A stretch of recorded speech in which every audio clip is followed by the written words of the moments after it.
All right, it is 6:01 p.m. I would like to call to order the annual Wausau School District meeting and budget hearing.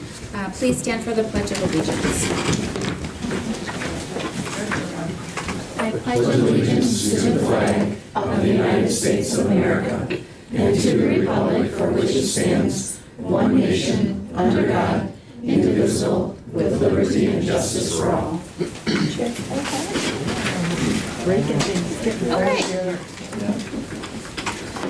The first matter we have to address is election of chairperson. I am going to open nominations for election of a chairperson for the annual meeting.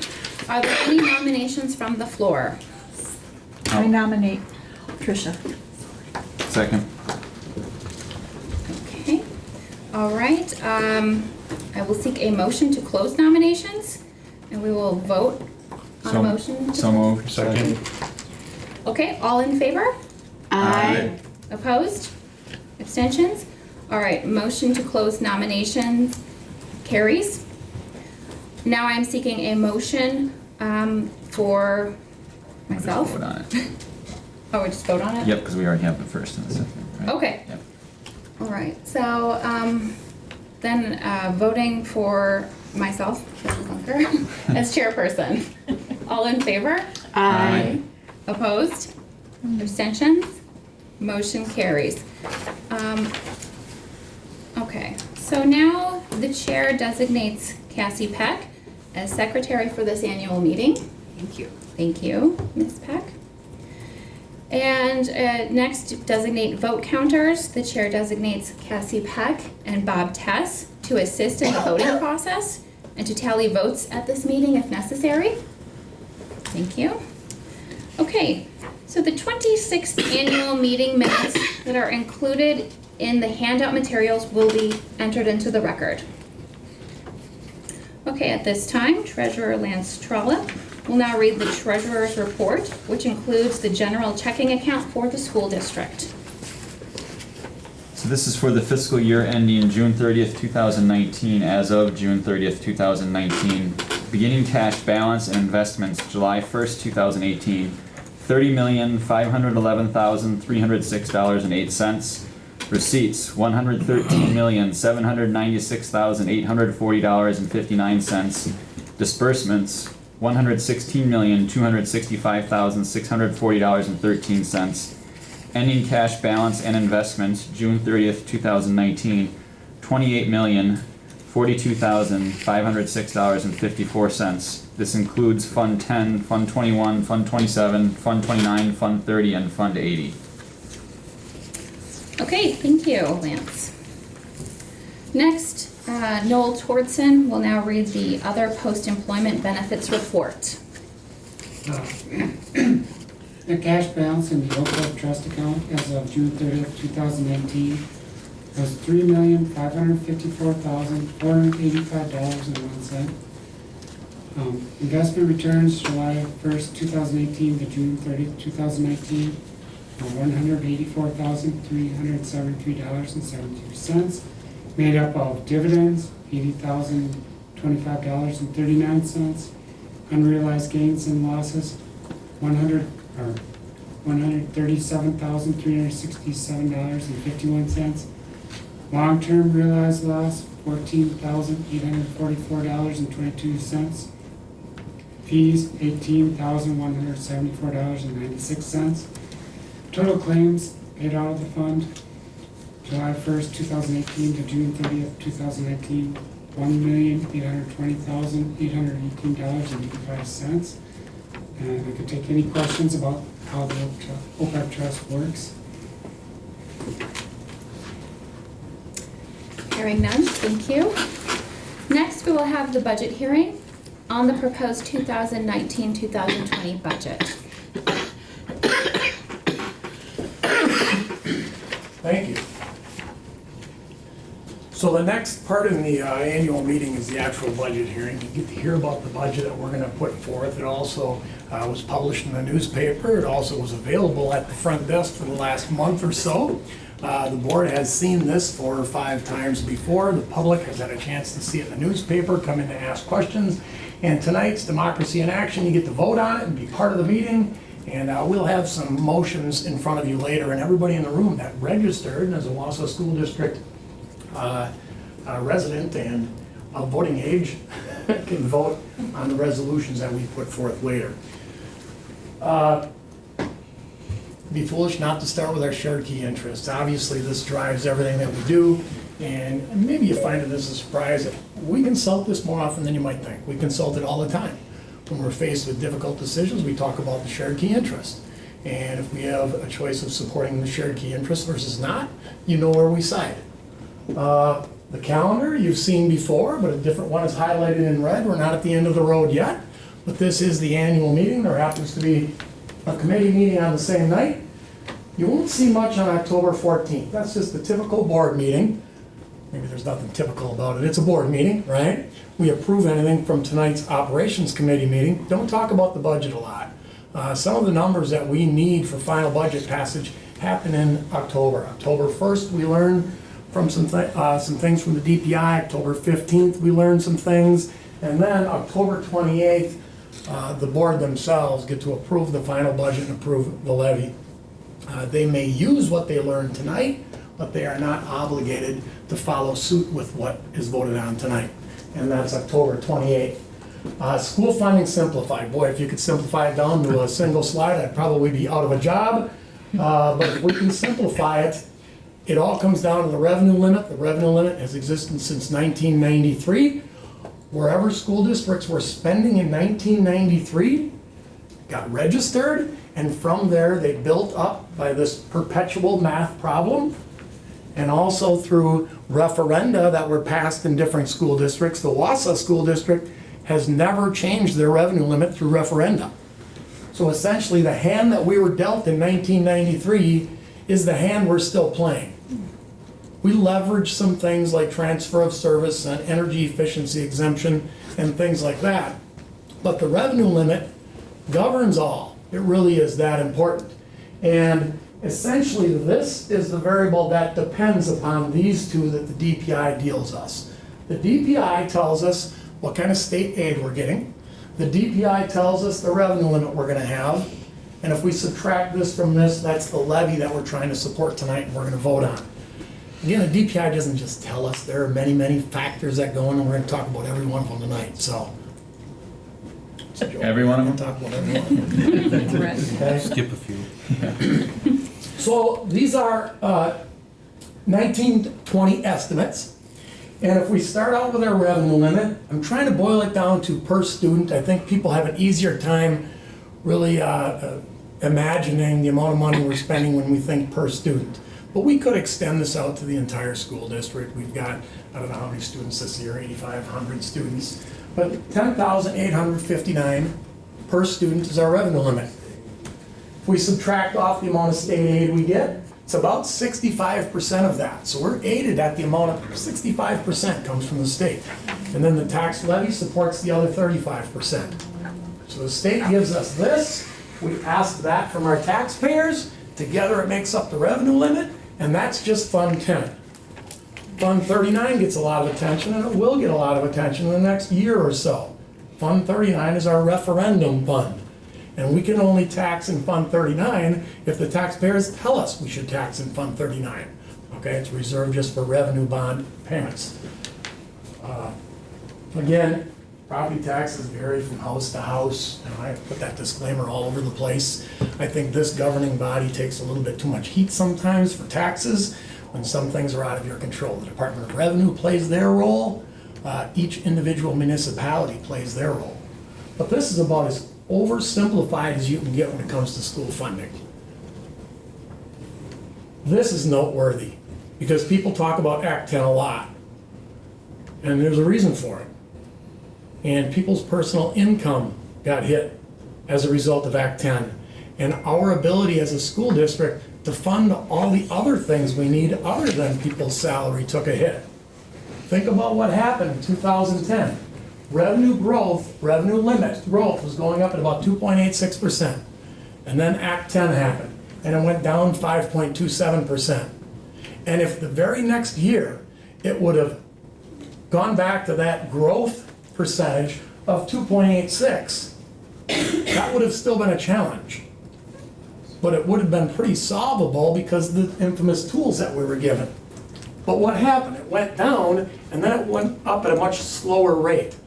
So what we were expected to do with a 2.86% rate prior to Act 10, we're expected to do now with a 1.69% growth rate. That's significant. And what have school districts, including Wausau, have been doing since 2011? Making reductions. Reductions in staff, maybe salary increases that were below what we'd like to give, reductions in programs, tightening our belts in all different kind of ways, getting creative with some things like energy efficiency revenue limiting exemptions and maybe referenda all across the state, maybe not so much in Wausau. That's significant. Estimated changes in the revenue limit. Here's this perpetual math problem that I talked about in 1993. We started to establish the revenue limit, and every year it grows, and here's the formula that we use. 2018 amount, at the beginning of last year, we used this. Then we added all of these things called exemptions. Those are allowable ways we can increase the revenue limit. And it ended up at $10,258 per pupil. Going into 2019, that's the beginning of our math problem. $10,258. This is the first number we've seen a positive, or first time we've seen a positive number there for quite some time. That's been zero for a few years. But through the state budget, it was increased $175 per pupil. So you take this per pupil amount, add 175, about 1.71% to give it perspective, and now you're at 10,443. And then you add this year's exemptions. And why are this year's exemptions so much more than last year's exemptions? These are just recurring exemptions, the ones that stick year after year after year. This is $14 in recurring exemptions that you will see in this box next year, but most notably $412 in non-recurring exemptions. That means they're going to go away after this year. Most notably the energy efficiency exemption. That is a non-recurring exemption. Now, fortunately, you lose it and you get it back next year. You lose it and you get it back through board action. Because the board took action a few years ago to borrow money for energy efficiency projects. The other big one in here is the State of Wisconsin Parental Choice Program, the vouchers. The vouchers are non-recurring exemptions also. They make your revenue limit get bigger, but then they go away. But they get replaced with a new one, and then they go away. They get replaced by a new one.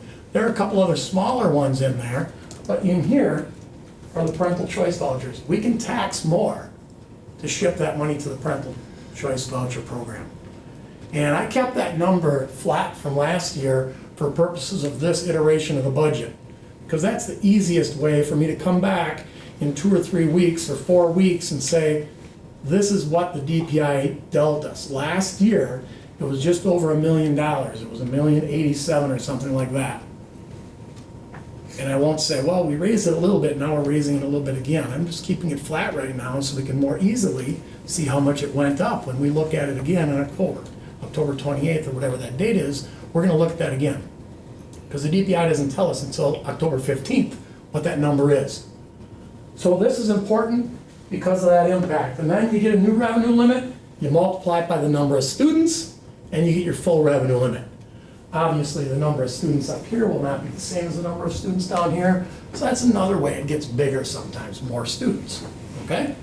So the state of Wisconsin does their part. The voucher program, the energy efficiency exemption, some other things that do their part, and you get this revenue limit. Any questions on that slide as long as it's up? The recommended 2019-20 budget, this starts a few different slides, and this is kind of stating what I already stated, but it highlights the fact that revenue limit increases are something that's called equalized funding at the state level. Equalized funding means the districts that have the ability to fund don't get funded as much as those that have less ability to fund. It's got an equalizing effect. And they do that only through property value. So I don't know if that's fair or not. There's a lot being discussed at the state level about it not being fair. We're only using property value to gauge whether districts have the ability to fund versus not. and you come from the Northwoods, you probably don't think that's very fair, right? But property value alone probably isn't the only measure you should be using. But that's what we use, and for that reason, this is equalized. This has gotten a lot of attention over the last 5 years. This is that per pupil equalization aid, or per pupil categorical aid. Every student gets it. That's foundational. It doesn't matter if you're a wealthy district or a poor district, everybody's gonna get it. Look what's happened recently. There was a time when this was most of the increase. These were small. Now this is most of the increase. These are smaller.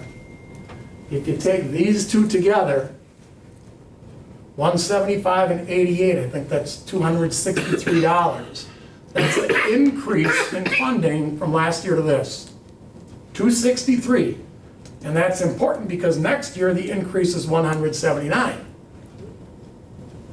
So if you're thinking better times are ahead, not in terms of this.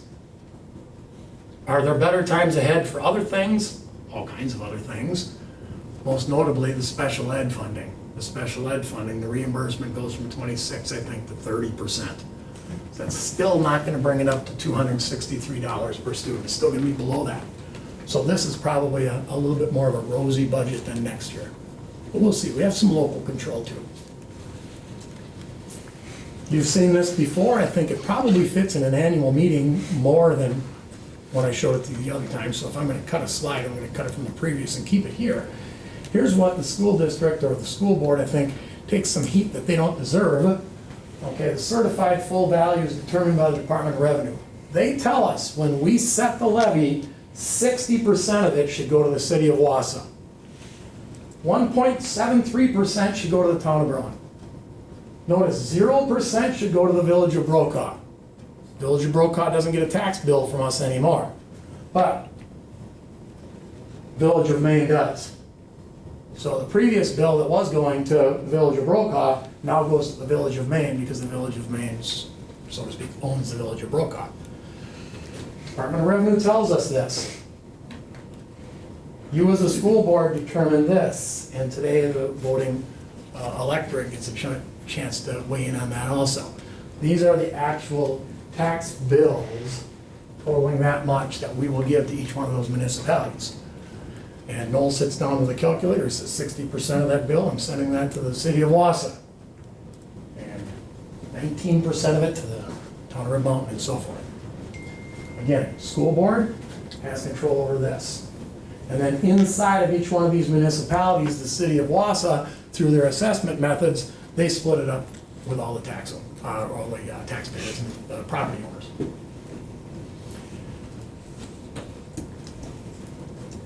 The minute you see this, people are thinking, Pat's maybe thinking, wow, I've seen this before, save me, and Tricia's saying, I saw it last year, but I want to see it again because this is that exciting. Jim's saying, wow, I've never seen this before, this is really cool.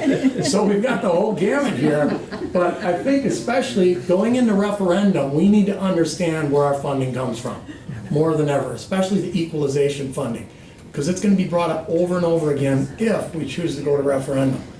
Our funding, our equalization funding, not the revenue limit, but the equalization aid fund part of it is measured in two different ways. We measure a district's ability to finance or fund their schools. And it's done, again, sadly enough, with only property value. It has nothing to do with unemployment rate, it has nothing to do with personal income, it has nothing to do with anything else except property value. And the amount of spending is the other component. So, wealth of a district, how much they spend. And if you're the state of Wisconsin, you're going to create this system, who do you think should be rewarded down here with more funding? You would think poorer school districts get more funding. Wealthier school districts get less funding. You'd be right. Over here, how much you spend. You spend more, you're going to get more. You spend less, you don't need that kind of funding. So the more you spend, the more money you get. Less you spend, less money you get. The property value is split into 4 different categories. This is the average property value per student in the state of Wisconsin. So if we take all the property value, all the students, do a division problem, that's the average property value. We take every student and get $594,000 worth of property. And these are called below average. And between here and here, these are called above average. They're wealthier than average. These are much wealthier than average, we'll call it that. And these are much, much wealthier than average, we'll call it that. Mr. Boucher, you're probably familiar with some of these because some Northwoods communities' property value is very high, number of students is low. So you do the ratio, you get very wealthy districts by this measure. Over here, 3 different categories. The spending, every district spends more than $1,000 per student. So the first $1,000 is called primary spending. The next $87.29 is called secondary spending. Some school districts spend more than this, some spend less. This is 90% of the average, so the average is up in here somewhere. So the first spending, primary, secondary, this is called tertiary spending. So where's Wausau? There's Wausau. This is the average. Property value, we're a little bit less than average. This is 90% of the average. Spending, we're a little bit higher than 90% of the average. If you actually calculated the average, we'd also be a little bit higher than the average. Okay, so that's where Wausau is. There's a dollar amount. Each student in the Wausau School District would own $464,000 worth of property value. There's the spending per student. $11,421 it costs to educate each and every student in the Wausau School District. Those are just shared costs. Sometimes grant-funded costs are included in some other things, but just the shared cost. Here's how the funding formula works. If we take this as a percentage of this, 464 out of 1.9 million, that'd be 24% that we have to come up with, 76% the state funds. So think about what happens as your property value gets more and more and more expensive. As you get wealthier and wealthier and wealthier, what happens to that 76? It goes to 75 and 74 and 70 and 60 and 50 and it gets pretty small, right? You get less funding because you're wealthier. In fact, there are school districts that live out here. They just don't get any funding from the state. They're funded entirely by the taxpayer. So if we take that same percentage, now that's 76% of 1,000, 24% of 1,000, because that's primary spending. Take the secondary box, something very similar happens, but that is a percentage of this. And I tried to draw it to scale. It's about 37% over here, 63% over here. 63% we get from the state of Wisconsin. 63% of this dollar amount for every student. We have to fund 37%.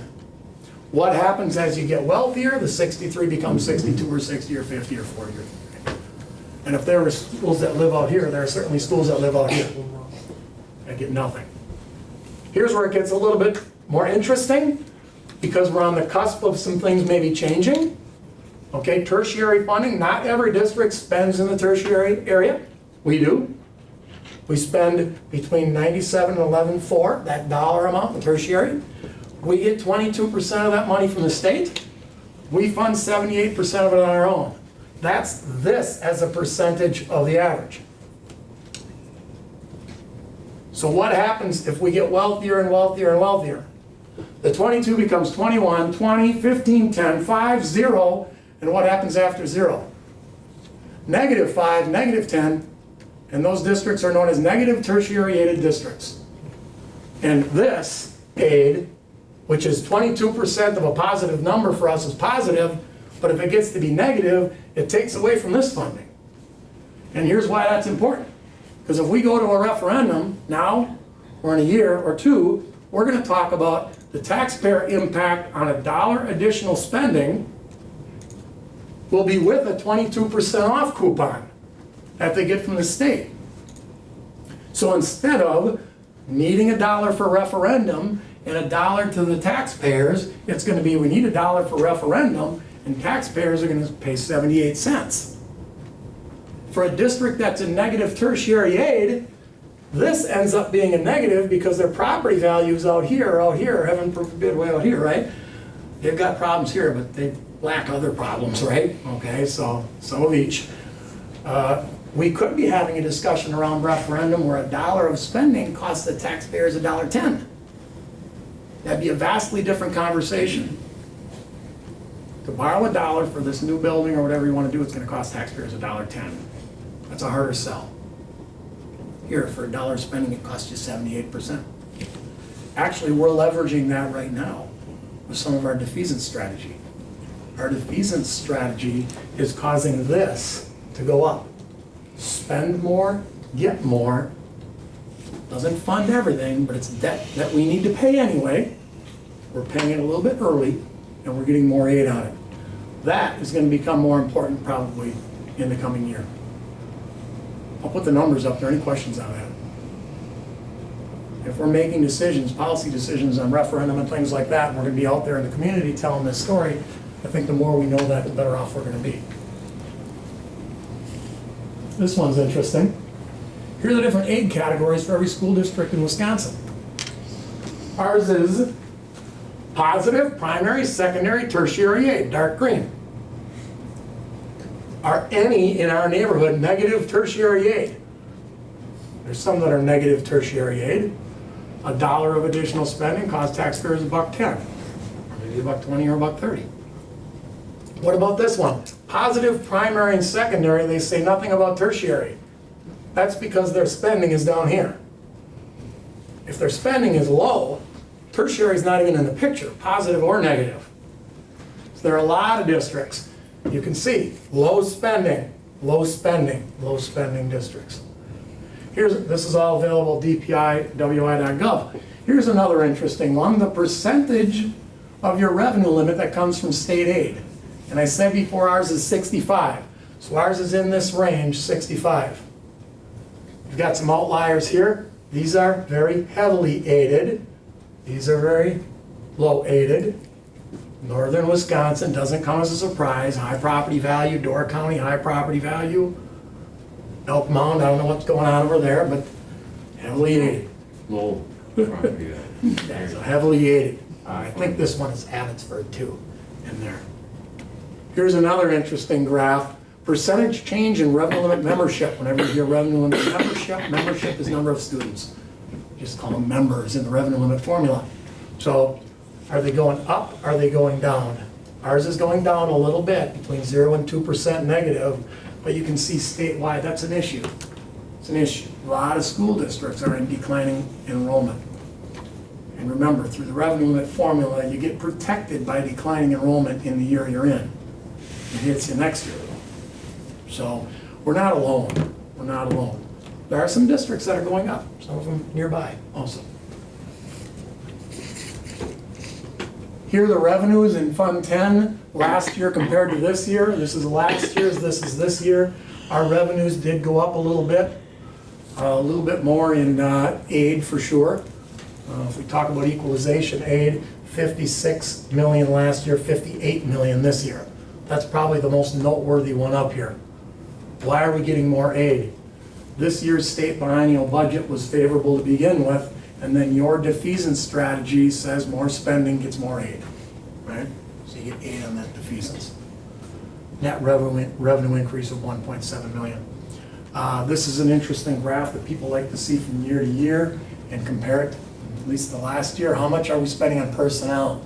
If we take our Fund 10 and our Fund 27 budget, we get rid of Fund 38 and 39 because that's on paying off bonds for buildings that we built and things like that, and improvements to our infrastructure. We just consider 10 and 27, and we consider all personnel costs, salary and benefits, about 78%. Do I have to do this or something to keep it alive, or it's just doing that? It's doing it. Telling me, hey, stay in the game. It's adding music for your presentation. So that percentage at least has stayed the same, 78%. Now keep in mind that inside of Fund 10 is a revenue limit exemption for some energy efficiency projects. So might throw it off a little bit. Outside the revenue limit, we have some revenue outside the revenue limit. It's probably 90% governed by the revenue limit. All the different grants and alternative funds that we have. They took quite a bit of money. 3.8 million in Fund 10, 1.6 million in Fund 27, and $500,000 in all the other funds. This is not governed by the revenue limit. But there are other restrictions on this funding. People don't just give you grant money and say, spend it on anything you want. In fact, that never happens, right? You need a sustainability plan, you need to spend it on what they want you to spend the grant money on. People issuing the grant money, they want to have some say in it, right? So we don't have quite the freedom that you might think in here, but it's not governed by the revenue limit, totally outside the revenue limit. This is a compliance issue. We have to tell you how our phase 1, 2, and 3, our 2 and 3 phases of energy efficiency are performing. And the law at the time when we passed this said you can only borrow enough money that can have positive payback during the life of the buildings. So for phase 2, we borrowed $10 million. So we need to show that within the life of the building, which could be 20, 30, 40 years, right? We're generating a payback of at least $10 million. This is the exciting payback to see, the utility savings, because those are the most quantifiable, the hardest savings, $48,000 in energy savings. But the law also says we have to take $48,000 out of our utility budget and pay off our debt with that money. So this is restricted. We have to do something very specific with it. This, the big savings, 1.1 million, are all these costs by avoiding additional infrastructure costs or periodic maintenance schedule improvements. There are some costs that are hard costs. They're sometimes speculative. And these are calculated by our performance contractor. And every performance contractor in the state does the same calculations. And by investing the $10 million, we save this and this annually. I think these numbers are probably more important for us. In the last 10 years, our buildings and grounds operation, this is from our budget book, went from 3.1 million to 2.8 million, down 253,000, a decrease of 8% in 10 years. What about our capital projects? You're gonna hear Larry, I think that number is pretty stuck in your head, $1,008,400. He'll probably come back this winter with the same exact number, but it has gone down in the last 10 years. It used to be 1.2 million. So we invest less in our capital improvements because we invested the $10 million in energy efficiency work. Look at this, utilities, 3.5 million is what our utility budget used to be in 2009-10. It wasn't that long ago. Went down 32% during that time. Phase 3 doesn't look quite as exciting because these measurements are still being done. We're still finishing out our phase 3 spending. But we'll see these numbers fill in. We'll see these numbers fill in next year. I'll update these maybe for an 11-year stretch or maybe keep it a 10-year stretch. We'll have to see what that reveals next year. We need to share this information and have it be part of the minutes, right, for the annual meeting. Here's another component of the annual meeting that's compliance. Fund 80 is our community service fund, and we can only levy Fund 80 funds for things that are available to the community at large. They can't be specific to the schools. And we do that through Growing Great Minds. Nancy Cedar is here. I'm not going to put her on the spot, but if you put her on the spot with questions later on, you can do that. But we are finding that some of our grant funding for G2M is starting to dry up. So you'll see we do have a carryover in Fund 80, and that carryover is part of a strategic plan to continue funding G2M for the near future. And if we have to increase our levy next year or the year after that, I guess nobody would be shocked considering all the grant funding that's drying up. But we still think our Fund 80 levy is palatable. It stayed the same for about 6 years prior to this, I think. The planetarium, we fund part of our planetarium, part of the staffing of our planetarium through Fund 80. The technology department has a small amount that we levy in Fund 80 for community-wide training on technology. And this is a new one, our school resource officer program. We've convinced the DPI, at least to start with, hopefully our auditors agree with it, and the DPI ultimately agrees with it. The school resource officer program is a resource to the community. A large population of the community happens to be in the school during the day. And the City of Wausau Police Department has an obligation to all the residents of the community. Some of them are just in the schools. So we're funding that through Fund 80 as well, starting this year. Here are the different dollar amounts. Out of school enrichment, 446, school resource program is 140, planetarium is 40. The community tech, we're using all carryover for that.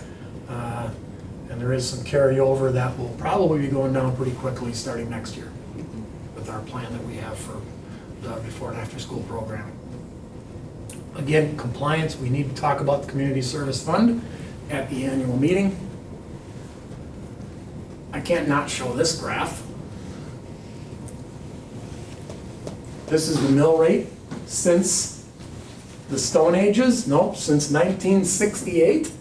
Was there a need for revenue limit legislation in 1993? You could certainly make the argument.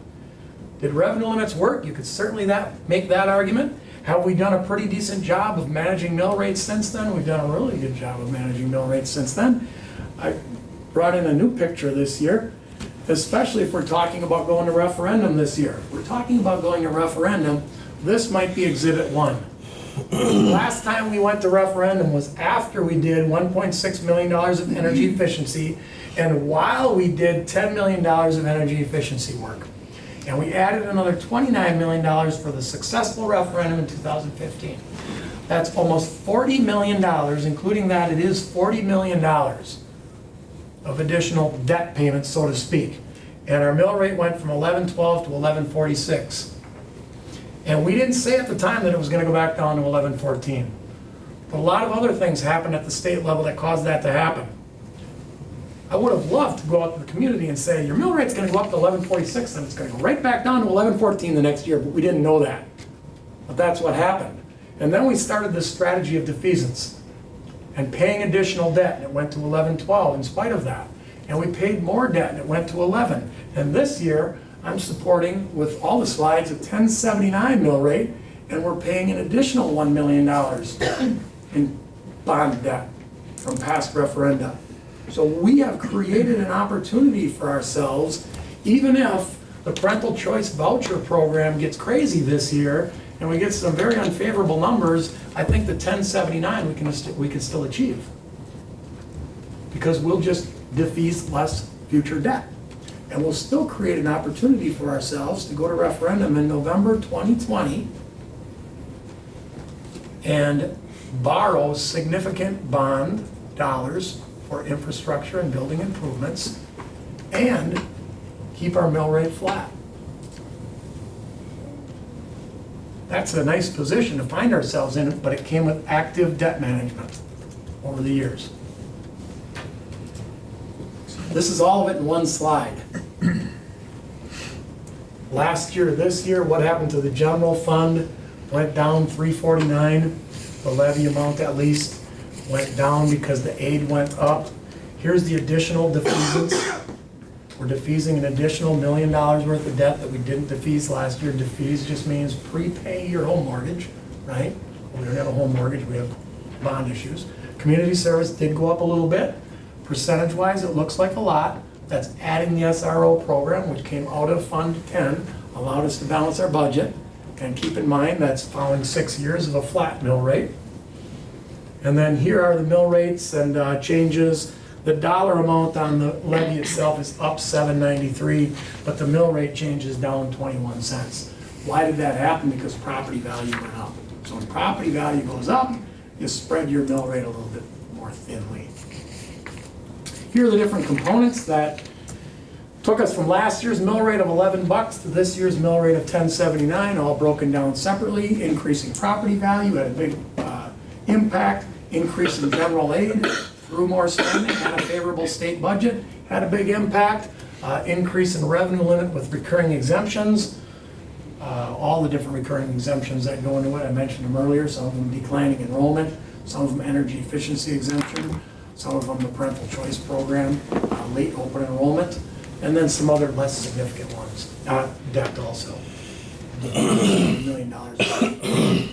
I'll update this again because the 1079 is going to change in October. So when it changes in October, people are going to say, you showed us 1079, why is it not 1079? Some things are going to happen yet. Between now and October, the DPI tells us all kinds of things that we don't know today. That's it for the budget hearing. We still get the fun of voting on all this stuff, right, and more. To make it easier, I've got another PowerPoint that'll walk us through all the votes that we're asking for But before we do that, I want to address any questions that you might have on the budget hearing. No, not a question, just a comment, for anyone who's watching who doesn't normally watch our board meetings. The reason there aren't a lot of questions is because this isn't new to us. We've been working on this all year long. We'll vote on this in October and then we'll take a couple months off, from the budget part of our meetings anyway, and then we'll start again in either January or February with budget requests and reconciliations. So, it isn't that we're not interested in it, it's that we've gone over this, on a monthly basis for about 10 months now. Yes. I have a question. I have the proposed resolutions for this year, and one of them is asking that we have a final revenue limit prior to the fiscal new year. Would that change anything? Final revenue limit prior to July 1st. Yeah. I don't know that that would ever be possible. We would have to know our student count, which would be tough. You'd have to restructure that and have the next year's student count not matter at all, really, because there's no way of knowing it 3 months in advance. To be honest with you, in our situation we're in with declining enrollment, revenue limit doesn't matter as much as you might think. Okay. Our biggest factor is that October 15th number that we get for the parental choice voucher program. And thankfully, we're in a mill rate situation where we can manage our mill rate with other things, and our constituents don't come after us, so you just raised your mill rate by whatever. But the good news is, it doesn't impact our budget. Okay. We tax more for it, and we give more of it to Madison so they can give it to the vouchers. But it doesn't kill our budget when we get a surprising number October 15th. And since we're in declining enrollment right now, any declining enrollment, we get to recapture with a declining enrollment revenue limit exemption. So if we were in increasing enrollment, that might change. But I don't know how they'd restructure it to take that September 3rd count out of the picture. So, But that's a WASBA agenda? Yeah, this is the proposed resolutions for this January's meeting. And the meeting to discuss these is this weekend. And they just came in the mail today. oh, Good luck. so I guess President Zunker, I'll turn it back to you for old business. Okay, all right, well, thank you very much for that.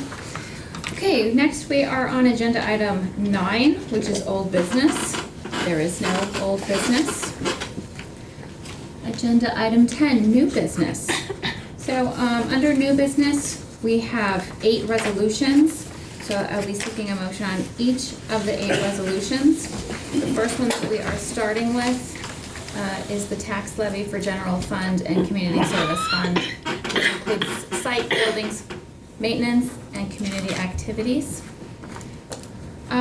So that motion will be to approve the amount of $29,496,035 be adopted as the tax levy for the general fund and $627,200 for the community service fund for the 2019-2020 school fiscal year.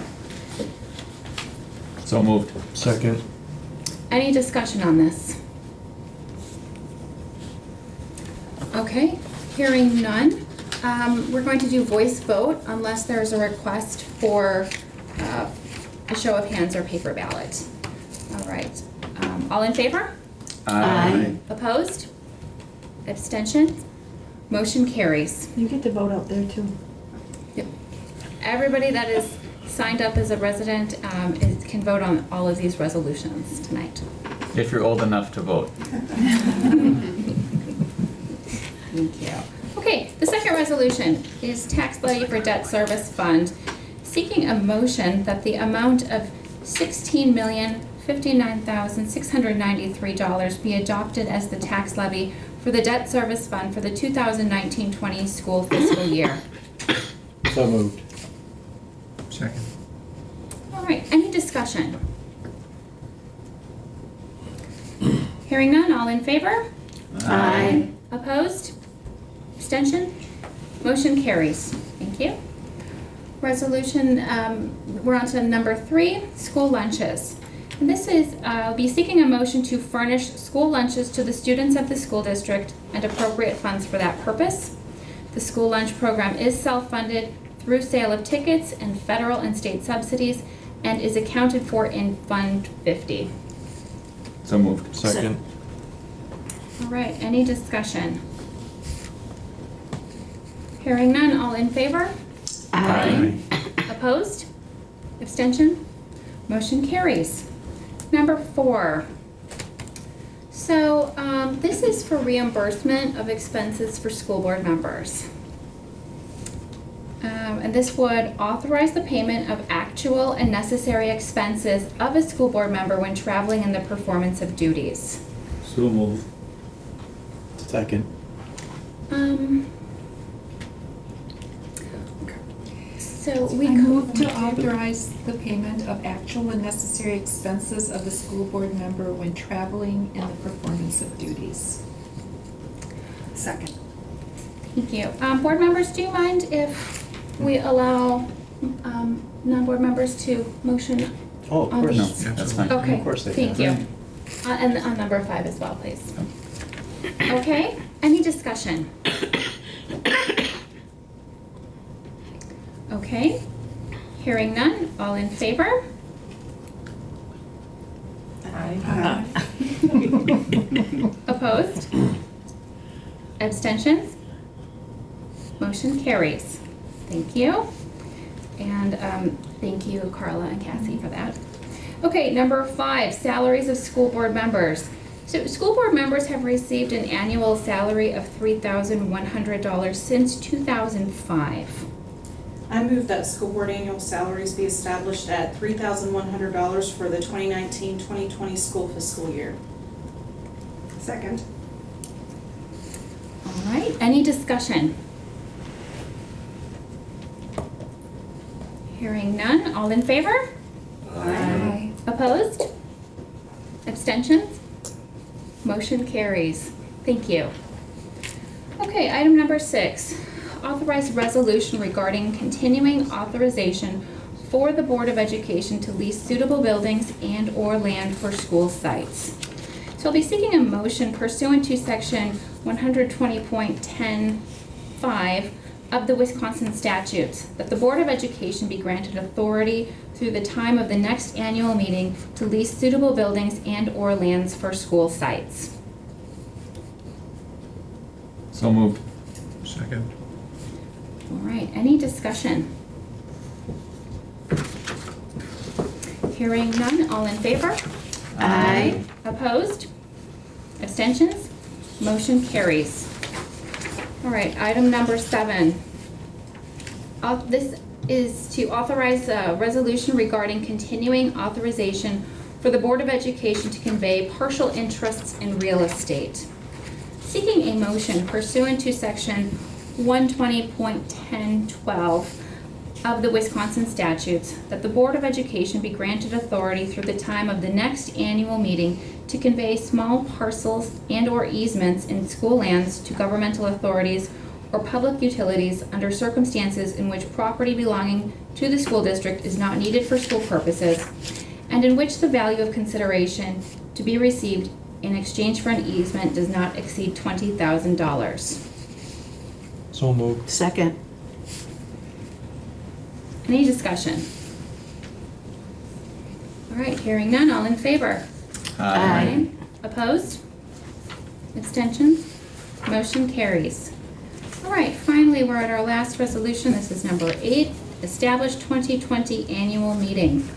Seeking a motion pursuant to Wisconsin statute 120.081A, authorizing the Board of Education to establish a date and time of the 2020 annual meeting. So moved. Second. Okay, any discussion? Hearing none, all in favor? Opposed? Abstentions? Motion carries. All right, thank you. And with that, I am seeking a motion to adjourn. So moved. Second. All in favor? Opposed? Abstentions? Motion carries, meeting is adjourned. Thank you very much.